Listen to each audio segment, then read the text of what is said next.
Hi everyone, welcome back to WHU TV. My name is John, your host as always, and I hope you're all doing well as I always do. This is my preview of the West Ham's 4th Europa Conference League home game, 3rd of Group B and last home game of the group, where we welcome Silkeborg IF to the London Stadium this Thursday night, 8 o'clock kickoff under the lights live on BT Sport 2 once again. Is this channel becoming our European home channel? I absolutely love this. It's great. We're always on the same channel all the time for the European games. I absolutely love it. As always, this video is sponsored by the channel sponsor 3retro.com. Please click the link in the description below that will take you directly through to the West Ham section of the website where you can purchase some really nice retro gear, guys. As you can see from the icon up here, there's also Admiral and Umbro claret and blue track jackets, polo shirts, sweatshirts and t-shirts, so go check those out. Any purchases you make through the link in the description below, the commission that the channel would normally be getting, I'll be sending directly on to Iron Supporting Food Banks, the charity in the Newham area. They're helping those in the Newham area that are reliant on charities because they can't afford to put food on their table. So guys, go grab yourself a really nice retro shirt, get yourself a really nice polo as well. You'll be saving yourself a few quid in comparison to the club shop, and you'll be helping those that are less fortunate than you and I. So as always, guys, let's start off by talking about the officials.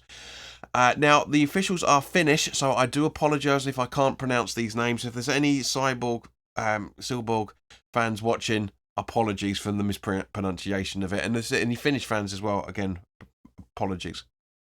The referee is Joni Haitia, I think you pronounced that. His assistants are Sami Naikanian and Veli Matti Lapanian. And the fourth official is Antti Munaka. So, as you notice, guys, there's no VAR because it's the Europa Conference League, and as such, we're back to old school football from that point of view. Now, last time out, we beat Silkeborg 3-2 away in the Giants Park in mid-September with goals from Lanzini, Skamaka and Creswell, but conceded goals from Kusk and Tengstedt, I think you pronounce that. I still can't say it. I told you I'm crap at these pronunciations. So these are two of the four players we really need to try and keep an eye out for once again. We're top of Group B, and a win or a draw in this fixture will mean we will win the group automatically with a game to go once again. Again, a lovely, lovely thing that's happening. Silkeborg are second in the group with winning 2 and losing 2, scoring 12 goals and conceding 4. They've also kept 2 clean sheets, and the average passing accuracy is just under 90%. It's 88.4, I think, if I remember correctly, and a 54.5% possession stat as well. So, guys, for those that watched the watch along, it was brilliant when we had that conversation. For those that didn't watch it with us, we were talking about how difficult Silkeborg are to play against. They were very, very tricky, and I can't see it being any different on Thursday night either, for that matter. But away from home in all competitions, Silkeborg's highest goal scorers are Adamson and Helenius. So two of the 4 other players that I mentioned we need to keep an eye out for. So there's 4 in total. Both of them have scored 3 goals each, but there's been no assisters in the Silkeborg games in all competitions so far. So they like to do individual runs and individual goals. So we need to keep an eye out for that, and the defensive work needs to be absolutely spot on. Looking at Silkeborg injuries, and put your feet up, guys, there's quite a few, I'm afraid. Defender Dahl is out. That's right, he's a doubt for this game due to a head injury, and midfielder Pedersen is also a doubt for this game due to a back injury. Midfielder Matson is also out due to a head injury, but might be back for this game as his respected return, from what I'm seeing, is showing us a few days. Defender Engel is out with a hamstring issue, as is midfielder Brink, but both may be back around about mid-November. Midfielder Thodarson is out due to picking up the maximum of yellow cards and is serving a 1-game suspension as a result of it. And defender Syquist, I think you pronounce that, is to miss 2 games as he picked up a straight red in the 3-2 defeat against AC Horsens on Sunday. So again, I don't know what detrimental effect that's going to have on their side. Those aren't any players I remember from when we played them a few weeks ago, but it's nice to know from that point of view that he doesn't have a full squad to choose from. There's a good chance that manager Nielsen is going to go to the 4-3-3 or a 4-3-2-1 formation, as this has been the preferred formation in all their away games so far in all competitions, which has had mixed results, to be fair. They've won 2, drawn 2 and lost 3. So hopefully we can make that lost 4 on Thursday night.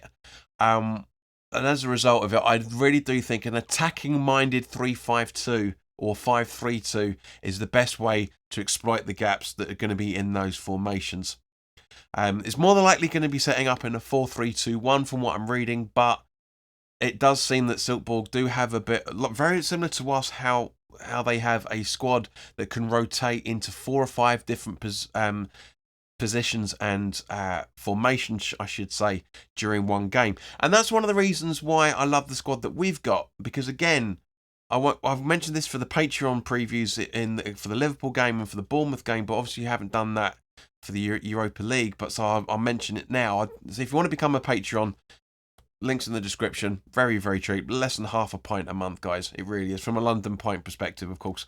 But you know, we've got a squad now, a starting 11 that can go for 4-4-2, a 4-2-3-1, a 4-3-3, a 3-5-2, a 5-3-2. Do you know what I mean? And even a diamond formation here and there as well. It really, really can help. It really can work. And this is why I'm absolutely loving it. I appreciate that more. I'm going off tangent a little bit, but we're talking about West Ham in a second anyway, so we might as well just continue on with it. I can appreciate that Moyes is hinting that the squad isn't big enough, obviously, because we're waiting for returns, which I'll come on to in a minute. But, you know, turning to West Ham in general, looking at the highlights of last night's game against Bournemouth, I can see why a lot of people were saying, and Brain included, saying it was handball against Kehrer. But this is the argument. Last night's game was the argument of arms in a natural position in comparison to not. Now, when Kehrer is jumping cross arms like that. That's not a natural position. A natural position is to jump up with your arms up. And likewise, and I need to make an amendment here to last night's full-time thoughts, I thought it was Antonio that boots the ball into the Bournemouth player, which ends up being Zamura. It isn't. It's Soufal, so apologies for that. But again, this comes back to the age-old what is natural position and what's an unnatural position. And I heard Stuart Pearce on TalkSport earlier today, on the few occasions I do listen to their video clips on YouTube, and he's absolutely correct. Zamira is balancing himself. He's like that, one arm down, he's like that, to try and keep himself balanced. And of course, Soufal notices this, I'm guessing, so boots it straight at him. I still maintain it's ball to hand, not hand to ball, but there were other incidences that should have been called in the game that weren't, so it's a counterbalance from that point of view. But other than that, guys, very, very happy that we're back in the top 10 of the table, only just as the time of this recording. Because obviously, when we won't play Man United until Sunday, who incidentally play on Thursday the same that we do, hence being the late afternoon kickoff, which I'll go into the preview in a few days' time, which will be up on Friday. But yeah, it's interesting one nonetheless. Now, looking at injuries for West Ham, there doesn't seem to be much change, as Cornet and Dawson seem to be about 50-50 as of last night. No real change yet on Aguerd or Paqueta. There is talk from X that Aguerd may be being considered for the Europa League games, so Europa Conference League games before the World Cup in 3-4 weeks' time, because we've only got 2 or 3 more weeks of football before it all pans down. So I don't think Aguerd or Good, however you pronounce it, is going to be in the starting, or it's certainly not going to be in the starting 11. I don't think he's going to be in the squad for this, but he may be, we'll have to find out later on today, but he may be in the squad over the next 2 or 3 weeks. We'll have to wait and see. But as always, guys, that brings us quite nicely round to my hopeful squad that I'm hoping that Moyes is going to put out. Areola in goal, with a back three of Kehrer, Zuma and Creswell, Soufal and Emerson as the wing-backs, Bowen, Downs and Benrahma in midfield, supporting Antonio and Scamacca up front. So thank you very much for your time, guys. As always, put your comments in the comments section below. Let me know your thoughts on what we're doing here. Give us your score predictions, of course, as well. I always like to try and get in. I don't like to do them because I feel I'm very much like Scott on West Ham Fan TV. I don't like to try and jinx them. I really, really don't. But guys, at the end of the day, thank you very, very much for your support on this channel. It's been brilliant.